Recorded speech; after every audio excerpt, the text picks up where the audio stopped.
ಇವತ್ತು ಇನ್ನೂ 2-3 ದಿನ ಎಲ್ಲ ತಾಲೂಕುಗಳಿಗೆ ಹೋಗಿ ಏನು ಸ್ಟಾಕ್ ಇದೆ, ಏನು ಸಿಚುವೇಶನ್ ಇದೆ, ನೇರವಾಗಿ ರೈತರು ಮಾತಾಡೋದಾಗಿರಲಿ ಅಥವಾ ಸಂಬಂಧಪಟ್ಟಿರ್ತಕ್ಕಂಥ ಹಳ್ಳಿಗಳಿಗೆ ಹೋಗೋದಾಗಿರಲಿ, ಸಂಪೂರ್ಣ ಮಾಹಿತಿ ಸರ್ಕಾರಕ್ಕೆ ಒಪ್ಪಿಸ್ತಕ್ಕಂಥದ್ದು ಕೆಲಸ ನಾವು ಮಾಡ್ತೀವಿ ಇನ್ನೂ 2-3 ದಿನದಲ್ಲಿ. ಈಗಾಗಲೇ ಜನರೆಲ್ಲ ಜಮೀನುಗಳು ಹರಿಗುವಂಥ ಪರಿಸ್ಥಿತಿ ಬಂದಿದೆ ಸರ್. ಯಾಕೋ ತಡ ಆಯ್ತು ಸರ್ ಸರ್ಕಾರದಿಂದ? ತಡ ಏನಾಗಿಲ್ಲ ನೋಡಿ, ಯಾಕಂತಂದರೆ ಡಿ ಸಿಗಳು ಆಲ್ರೆಡಿ ಇಡೀ ಕರ್ನಾಟಕದಲ್ಲಿ ಎಲ್ಲ ಡಿ ಸಿಗಳು ತಿರುಗಾಡಿದ್ದಾರೆ. ಸೊ ಗ್ರೌಂಡ್ ಸಿಚುವೇಶನ್ ಏನಿದೆ ಅಂತೇಳಿ ಸಂಪೂರ್ಣ ಮಾಹಿತಿ ಸರ್ಕಾರ ಹತ್ರ ಇದೆ.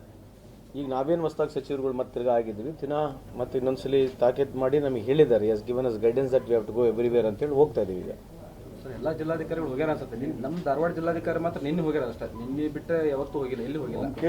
ನೀವು ಬರ್ತೀರಾ ಅಂತ ಹೇಳಿದಕ್ಕೆ ನಿನ್ನೆ ಒಂದು ಧಾರವಾಡ ಜಿಲ್ಲಾಡಳಿತ ಯಾವ ಹಳ್ಳಿಗೆ ಈಗ ನನಗೆ ಅವ್ರು ಎಲ್ಲೆಲ್ಲಿ ಹೋಗಿದ್ದಾರೆ ಅಂತ ಮಾಹಿತಿ ಯೂಶಲಿ RMA ಕೊಟ್ಟಿರ್ತಾರೆ, ನನಗೆ ಗೊತ್ತಿಲ್ಲ, ಚೆಕ್ ಮಾಡಿ ಹೇಳ್ತೀನಿ ನಿಮಗೆ ಎಲ್ಲೆಲ್ಲಿ ಹೋಗಿದ್ದಾರೆ ಅಂತ ಚೆಕ್ ಮಾಡಿ ಹೇಳ್ತೀನಿ. ಹೇಳಿದ್ರಿ ಅಲ್ಲ 100% ಗೈಡ್ಲೈನ್ಸ್ ಇದೆ, ಕೇಂದ್ರ ಸರ್ಕಾರದ ಗೈಡ್ಲೈನ್ಸ್ ಇರುತ್ತೆ. ಗೈಡ್ಲೈನ್ಸ್ ಪ್ರಕಾರ ಬರ ಘೋಷಿತ ಮಾಡಬೇಕಂದ್ರೆ ಆ ಗೈಡ್ಲೈನ್ಸ್ ಇರ್ತದೆ, ಆ ಗೈಡ್ಲೈನ್ಸ್ ಒಳಗೆ ಯಾವ ಬರ್ತವೆ ಚೆಕ್ ಮಾಡಬೇಕಾಗುತ್ತೆ. ಇವತ್ತು BJP ಸಹ ತಮ್ಮ ಜಿದ್ದಿಗೆ ಬಿದ್ದು ಇವತ್ತು ಅದಕ್ಕೆ ಧಾರವಾಡ ಜಿಲ್ಲೆಗೆ ಭೇಟಿ ಕೊಟ್ಟಿದೆ ಸರ್, ಒಂದು ಬರೋ ತಂಡ ಸರ್. ಒಳ್ಳೇದಲ್ಲ, ವೆಲ್ಕಮ್ ದೆಮ್. ಅವರು ಆ ಥರ ಮಾಡಿ ಅದನ್ನು ಕೇಂದ್ರ ಸರ್ಕಾರಕ್ಕೆ ಅವರು ಕಳಿಸಿದ್ರೆ ನಮಗೆ ಅನುಕೂಲ ಆಗುತ್ತೆ, ನಮ್ಮ ರಾಜ್ಯಕ್ಕೆ ಅನುಕೂಲ ಆಗುತ್ತೆ. Welcome them. ಅವರು ಹೇಳೋದು ಕರೆಕ್ಟ್ ಇದೆ. ಅವರು ವಿಜಯ್ ಸ್ವಲ್ಪ ನಾವು 10,000 ಕೊಟ್ಟರೆ ಅವರು ಒಂದು 50,000 ಕೇಳಿ ಅಲ್ಲೇನೋ ಅವ್ರು ಕೇಳಿ ಸ್ವಲ್ಪ 50,000 ಕೋಟಿ ಕೇಳಿ. ಯಾಕಂದರೆ ಎಲ್ಲ ನಾವು ಕಳೆದ 3 ವರ್ಷಗಳಿಂದ ಕೇಂದ್ರ ಸರ್ಕಾರದಿಂದ ನಮಗೆ ಯಾವ ರೀತಿಯಾದಂಥ ಸಪೋರ್ಟ್ ಸಿಕ್ಕಿಲ್ಲ ಅಂತ ಭಾಳ ಸಲ ನಾವು ಬಹಿರಂಗವಾಗಿ ಕೂಡ ಹೇಳಿದ್ದೀವಿ. ಸೊ ಯಾವುದೇ ರೀತಿಯಾದ ಸಪೋರ್ಟ್ ನಮಗೆ ಕೇಂದ್ರ ಸರ್ಕಾರದಿಂದ ಯಾವಾಗ ಕಾಂಗ್ರೆಸ್ ಸರ್ಕಾರಗಳು ಇದಾವೆ ರಾಜ್ಯದಲ್ಲಿ ಯಾವಾಗಲೂ ಮಲ್ತಾ ಧೋರಣೆ ಆಗಿರ್ತಕ್ಕಂಥದ್ದು ಮೇಲ್ನೋಟಕ್ಕಲ್ಲ, ವಾಸ್ತವಾಂಶ ಕೂಡ ಇದೆ. ಸೊ ಅದರ ಬಗ್ಗೆ ಈಗ ಚರ್ಚೆ ಮಾಡ್ತಕ್ಕಂಥ ಅವಶ್ಯಕತೆ ಇಲ್ಲ ಅಂತ ನಾನು ಭಾವಿಸ್ತೇನೆ ಸದ್ಯದಲ್ಲಿ.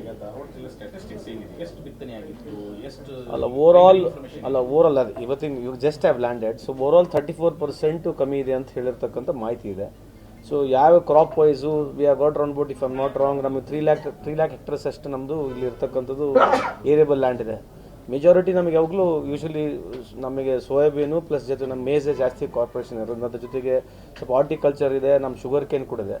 ಹಂಗಾಗಿ ಸಂಪೂರ್ಣವಾಗಿ ಸ್ಟ್ಯಾಟಿಸ್ಟಿಕ್ಸ್ ನನಗೆ ಇನ್ನೂ ಸಿಕ್ಕಿಲ್ಲ, ತರಲಿಕ್ಕೆ ಹೇಳಿದ್ದೀನಿ, ತರ್ತಾರೆ ಸ್ವಲ್ಪ. ಕೇಂದ್ರದಿಂದ ಸರಿಯಾಗಿ ದುಡ್ಡು ಬರ್ತಲ್ಲ ಬರ ಇದರಲ್ಲಿ, NDRF ಕೊಡಬೇಕು, ಕೊಡಲ್ಲ, ನೀವೇ ಕೊಡಿ ಆಮೇಲೆ ಕೊಡ್ತೇವೆ ಅಂತ ಈ ಥರ ಹೇಳ್ತಾನೆ ಹೋಗ್ತಾರೆ. ಅಲ್ಲ ಈಗ ಅದ್ರ ಬಗ್ಗೆ ಬೇಡ, ಸುಮ್ಮನೆ ಅದ್ರ ಬಗ್ಗೆ ಈಗ ಸದ್ಯಕ್ಕೆ ಚರ್ಚೆ ಬೇಡ. ಬಟ್ ಖಂಡಿತವಾಗ್ಲೂ ಕೇಂದ್ರ ಸರ್ಕಾರದಿಂದ ನಮಗೆ ಯಾವ ರೀತಿಯಾದಂಥ ಸಪೋರ್ಟು ರಾಜ್ಯ ಸರ್ಕಾರಕ್ಕೆ ಯಾವತ್ತೂ ಬಂದೂ ಇಲ್ಲ ಅಂತಕ್ಕಂಥದ್ದು ಅದು ಘಂಟಾಘೋಷವಾಗಿ ಹೇಳ್ತಕ್ಕಂಥದ್ದಿದೆ.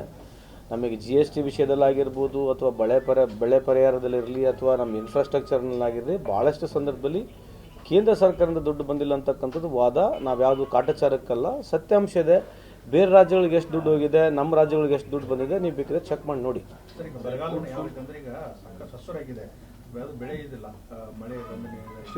ಅಲ್ಲ ಕಾಣಲಿಕ್ಕೆ ಮೇಲ್ನೋಟದಲ್ಲಿ ಬೆಳೆ ಕಾಣುತ್ತೆ, ಒಳಗಡೆ ಹೋದ್ರೆ ಅಲ್ಲಿ ಹೋದ ತಕ್ಷಣ ನೀವು ಫೀಲ್ಡಿಗೆ ಹೋದಾಗ ಇಲ್ಲ ಅಂತಕ್ಕಂಥದ್ದು ಇದೆ, ಸರಿ ಇದೆ ಅವ್ರು ಹೇಳ್ತಕ್ಕಂಥದ್ದು. ಅದನ್ನೇ ಪರಿಶೀಲನೆ ಮಾಡಿ ಸರ್ವೆ ನಂಬರ್ ವೈಸ್ ನಾವು ಕಳೆದ ವರ್ಷ ಯಾವ ರೀತಿ ಮಾಡಿದ್ದೇವೆ ಸರ್ವೆ ನಂಬರ್ ವೈಸ್ ಮಾಡಿಬಿಟ್ಟು ಸರ್ಕಾರಕ್ಕೆ ಕಳಿಸ್ತಕ್ಕಂಥ ಕೆಲಸ ನಮ್ಮ ಜವಾಬ್ದಾರಿ ಮಾಡ್ತೀವಿ.